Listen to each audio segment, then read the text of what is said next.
So I'm going to talk about two scales of time, one much longer than your life and one much shorter, and how both of them can have a positive effect on this moving target. En route, I'm going to ask you some questions, and please, you're here to get out of the box. Please answer. Guess, there are no wrong answers, and there are no grades. First thing I'm going to do is take a photograph of you and freeze a minute of your life.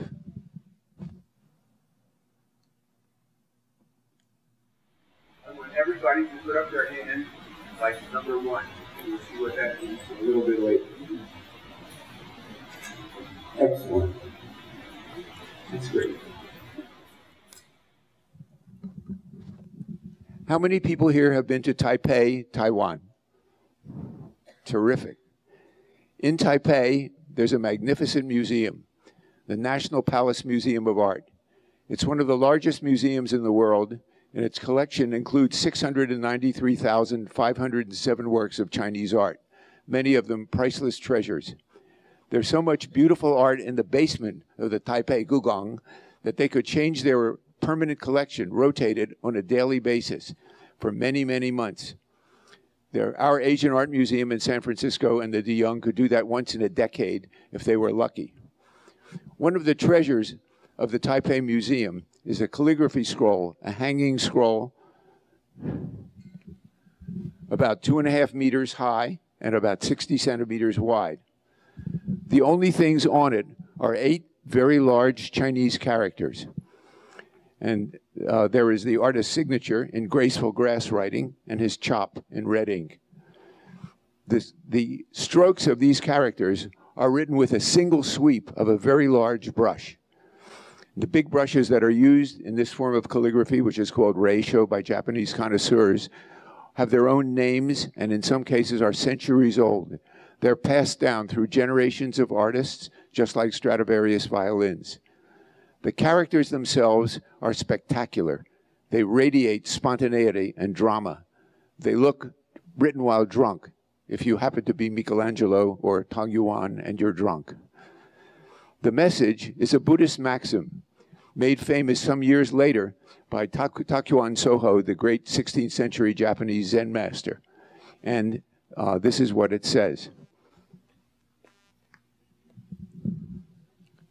Inch, time, foot, gem. This moment, not again. What does that mean? It means that the smallest second of your life, inch time, is worth more than the biggest diamond, foot gem, because you will never get another May 4th, 2013 again.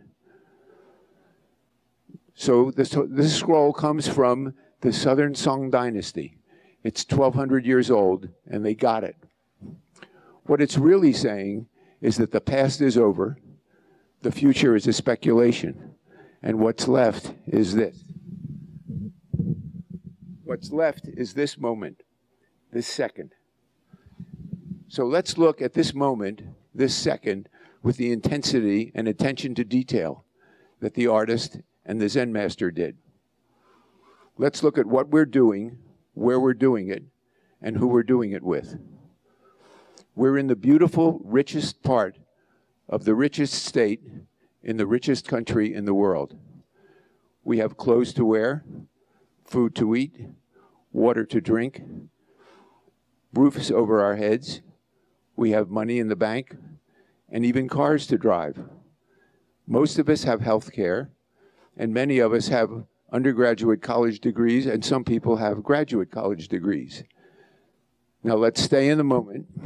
Thank you. Let's stay in the moment, and this time, let's take the zoom lens all the way back. At this moment in the world, there are a little over 7 billion people. 80% of them live in substandard housing. 26% of the adults in the world are illiterate. 39% of the people don't have reasonable access to either potable water or sanitation. So we're teaching our kids about safe sex in high school, and almost 40% of the people in the world can't take a drink without worrying about schistosomiasis or a liver fluke. Those are permanent, lifetime ailments. So you can see that in this very special moment, we're very, very lucky. How lucky are we? This is not about sententious right brain mush. I'm a quant or a geek, whatever, and we can quantify this. So if we look at the probability equation, the first term is very simple because it reduces to simply 1 over 7 times 10 to the 9th. That looks like this, 0. Oh, for all of the lucky people in this room, I'll use a unit 1 for the purpose of this math. That looks like this, 0.000000000. Hold up your finger. 1. That's us. We're at the very end of a very tall, very thin, very lucky cissoid. Luckier than most of the people on the face of the earth. But we're still in our moment. Most of the things we've talked about so far are real stuff. You can see them, you can handle them. They have dimension, X, Y, Z, and mass. But there is one unique, remarkable, and invisible characteristic of time. Alone among all physical parameters, time never reverses. Time's arrow only points forward. So let's put irreversible time into our probability equation and see what happens.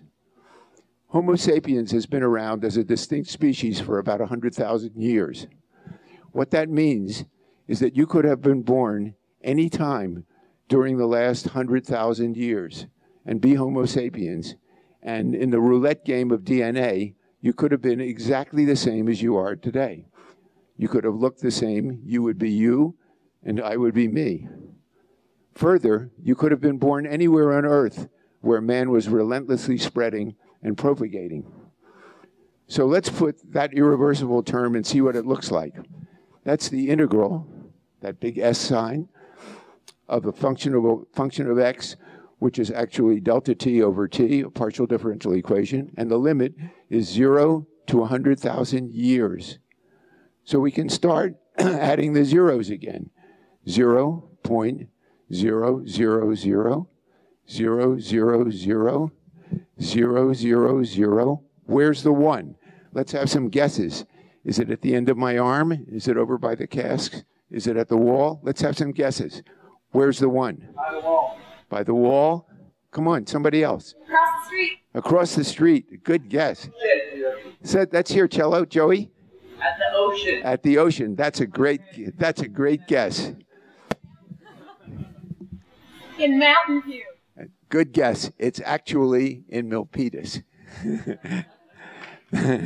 That's how lucky we really are. We are cosmologically lucky.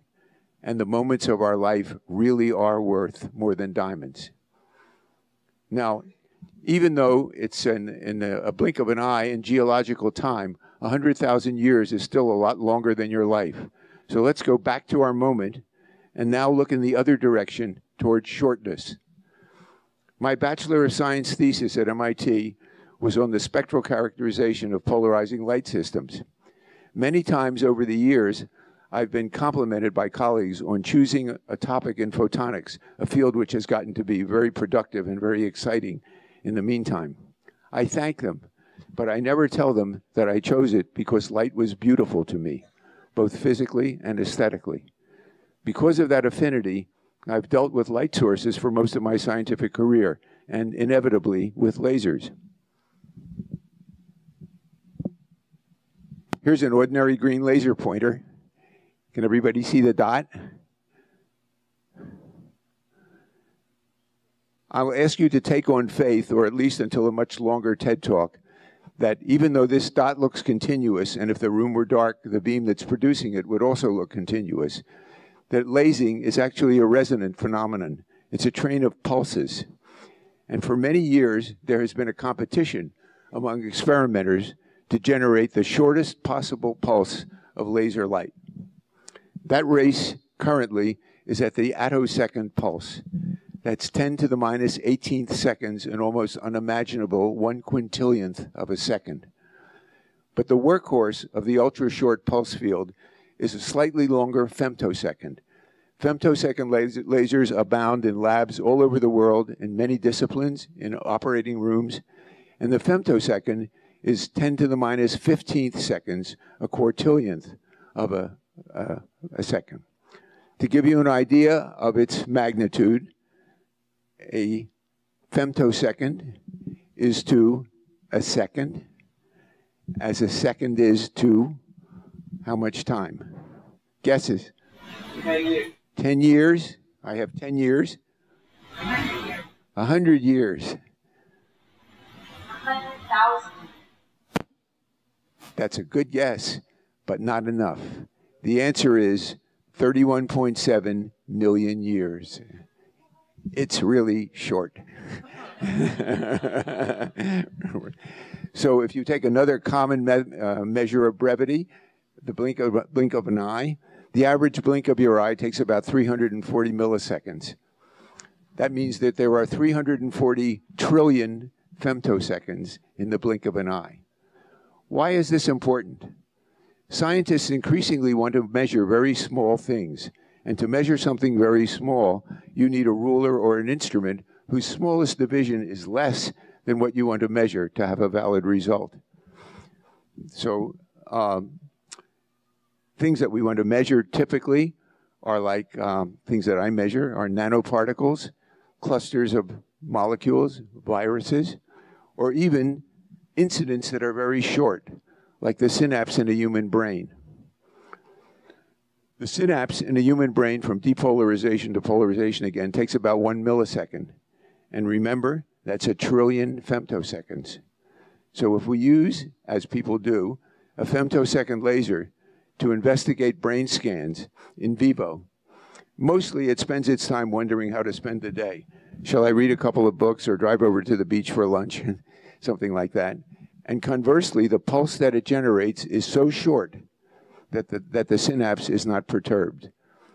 That means that if we use this, even on children, on a living brain, your brain, the brain doesn't know that anything has happened.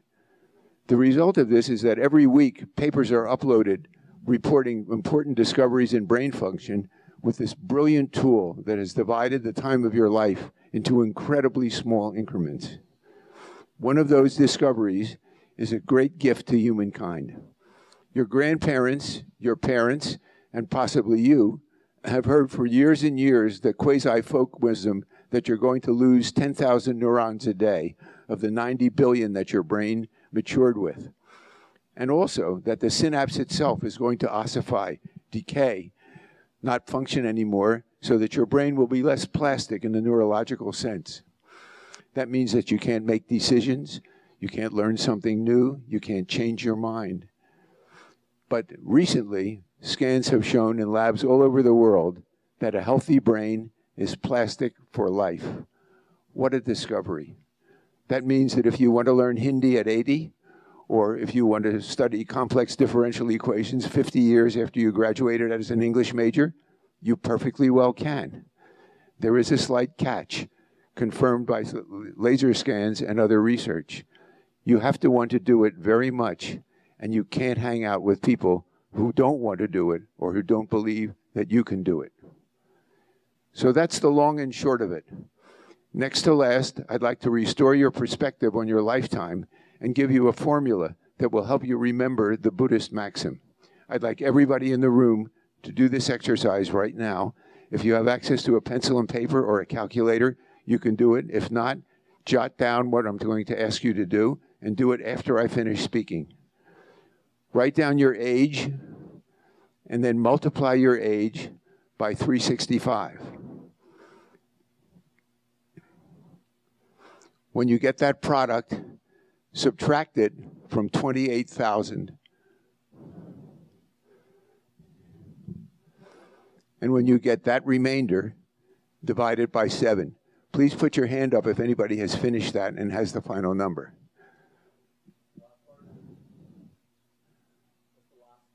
Divide the remainder by 7. For some of you, this is going to turn out to be a soberingly small number, and all of you should pay attention to it. it is statistically the number of weekends left in your life. Do you really want to spend them watching television? Finally, I'll close with a verse from another culture about time that will underline everything we've already talked about and will fit perfectly with the scroll that we began with. This is from Edward Fitzgerald's beautiful translation of the Rubaiyat of Omar Khayyam. The moving finger writes, and having writ, moves on. Nor all your piety nor wit will cancel half a line, nor all your tears wash out a word of it. Thank you.